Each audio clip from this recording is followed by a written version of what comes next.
We are kicking off today with Raw, and a week after her surprise return, Rhea Ripley opened the show and savored the crowd chanting her name before wasting no time in calling out Liv Morgan. Morgan did appear, albeit via a video, and that seemingly frustrated Ripley, but the Australian said that after waiting 3 months, she could wait a little longer. That led into Ripley challenging Morgan to a women's world title match at SummerSlam, but Dominik Mysterio showed up before Morgan could answer the call-out. Dirty Dom carried a single black rose but was ignored by Ripley, who made clear she's focused on ending Liv's revenge tour, her time as champion, and also her career. Morgan checked down the list of all that she'd taken from Ripley, as promised, and assured her that she wasn't the same Liv Morgan she remembered, though Rhea wouldn't be fazed. The segment ended with Ripley staring into the camera and reciting Morgan's customary "watch me" in a tease that this angle is far from over. Mysterio's efforts to apologize throughout the segment went absolutely nowhere, with the crowd, as is customary, doing all they could to drown out his attempts to speak. The black rose was tossed away by Rhea as they headed backstage, and in an ensuing segment, he followed her to the dressing room, which had been adorned in roses and other gifts. Refusing to be won over, Ripley slammed the door in the face of Dominik, who also had a bouquet thrown at him, and another gift given right back. Damian Priest also laughed in Dominik's face, clearly seeing the funny side to all this, and it may be some time before Dirty Dom is out of the doghouse. Later in the show, Jey Uso approached Dominik and Damian Priest and, seeing a window of opportunity, asked the two Judgment Day members if the rumors were true. The rumors he was referring to are that Rhea is now single and ready to mingle, and Main Event Jey made his intentions clear to pursue the former Women's World Champion. This was a hilarious segment, and Jey once again delivered in his role, and later on, Adam Pearce shared that Jey would be facing Dirty Dom on Raw. That match saw both men compete with the intent of impressing Mommy, and during the match, Jey was about to hit a big splash, but Liv Morgan pulled Dominik out of harm's way. When Jey kicked Dom, he fell into Liv, who turned the tables and got on top of him, and this was enough to bring Rhea Ripley to ringside and chase the Women's World Champion away. In the end, Uso put Mysterio away to secure the win, giving another reason for Dominik to be upset with how things have been going for him. After the match, Jey gave the universal sign to Ripley for her to call him, and while Rhea walked away, she didn't seem outraged by Uso's romantic advances. After the match, Ripley and Dominik were backstage, and Mommy made clear that she doesn't belong to him, but claimed that he will always belong to her. Ripley then handed Mysterio a black rose before walking off, and this marked the first time Rhea had spoken about their relationship since Liv Morgan tried to come between them. Once again, Liv Morgan is trying to mess with Dominik and Rhea, and now with Jey Uso thrown in the mix, we'll have to see who ends up with whom once all is said and done. The story of an undeserving champion versus a predestined one apparently was not enough for WWE, as Triple H and the creative team added another element: class warfare. We are, of course, referring to this week's Raw segment between Damian Priest and Gunther, which touched on some themes that fans may have taken some issue with. Gunther was presented as the privileged competitor, while the world champion was painted as someone who fought his way out of the streets to reach the top of WWE's mountain. Now, this is a story that can be incredibly effective in the right scenarios, but on this occasion, it feels as if it was shoehorned into this program unnecessarily. It's no secret that Priest has come from a tough background and did spend a portion of his life without a home, but it felt unneeded to be thrown into what should be a simple enough angle. Gunther criticized Priest's run with the title, stating that "your reign has been nothing, no prestige, no contributions," and added that he wanted Priest to hand him the title this week. Gunther said that doing so would save Priest the embarrassment of what would come at SummerSlam, but Priest refused, earning quite the pop from the crowd. In fact, the crowd ate this angle up and gave the first indication that they are willing to accept Priest as a babyface, which has been the rumor for some time. If so, then maybe this alone proves the class warfare was the right decision to take, but until that turn happens, this still felt like an unneeded addition to a story that has already told itself. The rivalry between Braun Strowman and the Judgment Day wrote its latest chapter on Monday as the Monster Among Men squared off with world champion Damian Priest. El Campeon weathered the early storm that is Strowman's furious onslaught and capitalized on an injured knee that happened when Braun hit the barricade before a commercial break. This injury set up the second half of the contest, and the World Heavyweight Champion drove Strowman to the mat with South of Heaven for the clean victory. Strowman is perpetually over with audiences, so to hear the fans in Dayton erupt for Priest's win is a promising development, as all signs continue to point to a face turn. Having the crowd behind him especially plays well as Priest prepares for one of the most important matches of his career, which could easily mark the end of his Judgment Day run. That is clearly the long-term plan, and this week's Raw felt like a positive first step that WWE's creative team and the Archer of Infamy can build on. In recent weeks, the Wyatt Six have been targeting the Pat McAfee show, while on Raw, VHS tapes have been delivered to Michael Cole on commentary. On the latest edition of his show, Pat was interviewing ESPN baseball analyst Jet Passan before the screen glitched in a familiar way and displayed the message, "You lied." Afterward, McAfee discovered a box containing a tape, which he later said he would deliver to Raw so that it could be played, and added that he is a fan of the stable.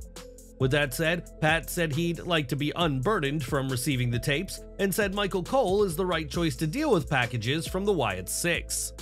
On Raw, fans saw a vignette featuring Erick Rowan, who poured his heart out after an on-screen voice sounding like Uncle Howdy asked him how he's been. Rowan admitted that the last few years have been hard as he directly acknowledged the death of Brodie Lee, who he called a brother, and Lee sadly passed away in December 2020. Rowan then spoke of his other brother being gone too, that being Bray Wyatt, who died last August, and Howdy tossed Rowan his old sheep mask and asked how it feels. "The mask gives me hope," in Rowan's words, who went on to say that Howdy reached out his hand and he accepted before glitches showed his Ramblin' Rabbit persona flash on screen. Rowan concluded by saying these broken hearts will make some beautiful art, as WWE blended the very real matter of losing two friends with the cryptic Wyatt Six storyline. But what did you think of this segment? Are you enjoying these segments from the Wyatt Six so far? Let us know in the comments down below. On Raw, Chad Gable planned to ambush Bo Dallas, as it was only on this week's show that the Olympian realized that Bo and Uncle Howdy are one and the same. That revelation came after everybody already knew that, including Maxine Dupree, who told him, and when Gable wanted help, Otis refused to come to his aid against the Wyatt Six. When Gable called out Bo, the former NXT champion arrived sans entrance music, and he was quickly attacked from behind by the Creed brothers, who officially turned heel and joined Chad. In another creepy turn though, as the heels laid waste to Dallas, Bo couldn't help but to keep laughing, and even did the yeah line that was used by the late Brodie Lee. When the Wyatt Six came out, the trio of Gable and the Creeds quickly escaped, ending a quality segment that reintroduced Dallas and gave fans a glimpse of just how difficult it will be to drive the fight out of him.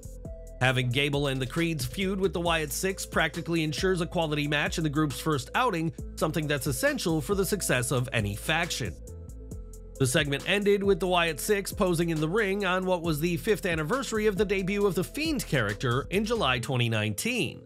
Once again, fans were left with plenty of questions about the Wyatt Six, and what did you make of the reintroduction of Bo, not Uncle Howdy?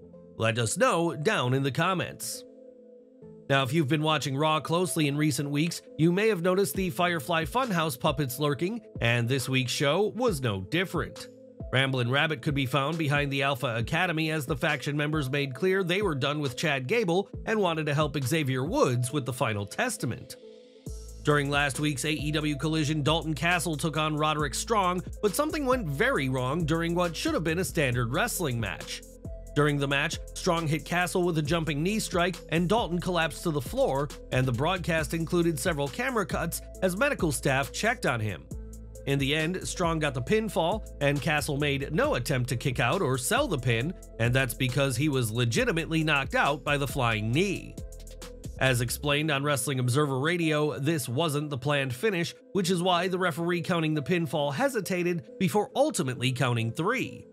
Castle was on the ground for several minutes and described as a complete mess, and it was added that AEW was lucky this wasn't a live show, but had been taped after Dynamite. Being taped means that AEW had a few days to decide how to proceed and what camera cuts to make, but the decision was obviously that the match needed to air. That's because this was a #1 contenders match, and as a result of his win, Strong has earned a shot at ROH World Champion Mark Briscoe for the Death Before Dishonor event. As for Castle, details remain scarce about his current condition, but we're wishing him the absolute best on his recovery at this unfortunate time. Now, at a WWE live event last week in Mexico City, Stephanie Vaquer earned her first win in the company by defeating reigning women's tag team champion Isla Dawn. Clearly, the pair weren't finished with just one match, as during the Sunday Night Live event in Monterrey, the two faced off again, and Vaquer once again picked up the win. The crowd were certainly behind Vaquer, who has confirmed she will be joining NXT soon, and the former CMLL star is already generating a ton of buzz in just 2 matches. As a result of a backstage confrontation and brawl last week, Sheamus squared off with Bronson Reed on Raw in our first match of the 3-hour show. Sheamus debuted a new entrance song for the show, which is an odd choice given the fan enthusiasm for the return of the Written in My Face theme he used for years. A hard-hitting physical war between the Celtic Warrior and the Aussie concluded with Sheamus blasting Reed with a knee strike for the pin in a big win for the Irish superstar. With that said, we have to ask whether Reed will ever win one of these matches against top-level talent, as it feels like we've seen this story play out way too often. Despite being a consistent presence on Raw, it feels like there's no upward momentum to speak of for the big man, and he needs to start winning matches that matter. After the match, Pete Dunne arrived to thwart a sneak attack by Reed, but following a brief tense face-off with Sheamus, the Bruiserweight attacked his fellow brawling brute from behind. Reed took advantage and stood tall to close things out, but the real intrigue is in the story that'll unfold between Sheamus and Dunne moving forward. As for the match, it was strong, as should be expected considering the talent involved, and between the match and the post-match antics, this was another strong segment on Raw. It was on last week's Raw that Zoe Stark, Shayna Baszler, and Sonya Deville united to take out several superstars, teasing that there would be a new force to be reckoned with going forward. Well, on tonight's show, the group's dominance continued as Deville competed in her first match since returning from injury and picked up a win over Zelina Vega. A post-match attack on Vega brought out Katana Chance and Kaden Carter to make the save, and this put the former women's tag team champions in the group's crosshairs. Later in the night, Carter and Chance faced Baszler and Stark, and when Deville tried to interfere, she was cut off by Lyra Valkyria. In the end, Baszler and Stark got the win, meaning the new group proved to be an undefeated force on this week's edition of Raw. If the group keeps racking up wins, a tag title opportunity will be in the future, and Deville's role on the outside could easily ensure new champions are crowned if this match happens. After once again being screwed over by CM Punk at Money in the Bank, Drew McIntyre earned himself a suspension, and needless to say, he didn't handle this news well. Taking to social media, McIntyre called Adam Pearce an incompetent bald bitch, which only doubled his fine, but despite his suspension, McIntyre was allowed at this week's show. That's only after CM Punk requested McIntyre's presence at Raw, and Pearce agreed to meet Drew in the ring to talk about reinstatement and a potential match with Punk at SummerSlam. That didn't go exactly as planned, though McIntyre was initially contrite and seemed to own up to his actions, but his tone changed when he was asked to apologize to 2 referees. These officials had been harmed during Drew's rampage, but McIntyre demanded to know why he should apologize to referees who have screwed him time and time again. McIntyre ultimately took both referees out again, with Pearce declaring that he's still suspended, and Drew got in the Raw GM's face and physically threatened him. This is when Seth Rollins' theme hit, and the Architect hit Drew with a few forearms and a super kick, but when he went for the stomp, McIntyre wisely rolled out of the ring. Security escorted Drew out to end this segment, and what did you make of all this? Let us know down in the comments. The Intercontinental title was on the line on Raw as Sami Zayn defended against Ilja Dragunov, and Adam Pearce had precautions in place as he expected Braun Breaker to appear. Breaker has attacked both men in recent weeks, and with that in mind, the Raw general manager banned Braun from the show, hoping this would be enough. Zayn and Dragunov were well on their way to a potentially classic main event when Braun Breaker struck, once again showing no respect for authority or the rules that were in place. Breaker brought their physical battle to an unsatisfying DQ finish before standing tall to end the show, and this comes after Breaker had previously vowed to take out both men. Like it or not, Braun did exactly that, and in the process, created a scenario where it seems Sami could have to defend his title at SummerSlam in a triple threat match. If that is the case, there are far worse ways to work all 3 guys onto the card, and beyond that, the match would be a potential show stealer, especially if this one was any indication. Zayn and Dragunov beat the hell out of each other and earned a better finish, but given the story at play, this was the one that made the most sense and gets the story to where it needs to be. The excitement didn't stop once Raw went off the air, as after the show, Sami Zayn and Ilja Dragunov were in the ring and Zayn spoke highly of his challenger. Sami went as far as to say that when fans look at the Mad Dragon, they're looking at the future of WWE, and the pair shook hands in a show of respect. Dragunov has been on a roll since coming to WWE, and expectations remain high for the former NXT champion after this week's Raw. Since 2022, AEW has hosted Battle of the Belts events, and later this month, the 11th installment of the show will take place, according to TNT listings. The listings in question show that there will be a 1-hour event following the July 27th edition of AEW Collision, which is believed to be the 11th Battle of the Belts show. While the show's premise teases title changes, there has only been one match where a champion lost their title to another, and that was on the second ever event. That match saw Sammy Guevara win the TNT title from Scorpio Sky. And will we see a title change at Battle of the Belts 11? Time will tell. Speaking of special events, NXT hosts its fair share of unique shows each year, and this week, 2 events were confirmed for the Gold brand. It's been announced that NXT No Mercy will take place on Sunday, September 1st from the Ball Arena in Denver, Colorado, and NXT Halloween Havoc has also been confirmed. That show will take place on October 27th at the Giant Center in Hershey, Pennsylvania, and we'll have to see which superstars are on top at these 2 respective events. And we're ending today with SmackDown, as this week's show will see the road to SummerSlam continue, but fans attending the show will get more than they expected this Friday night.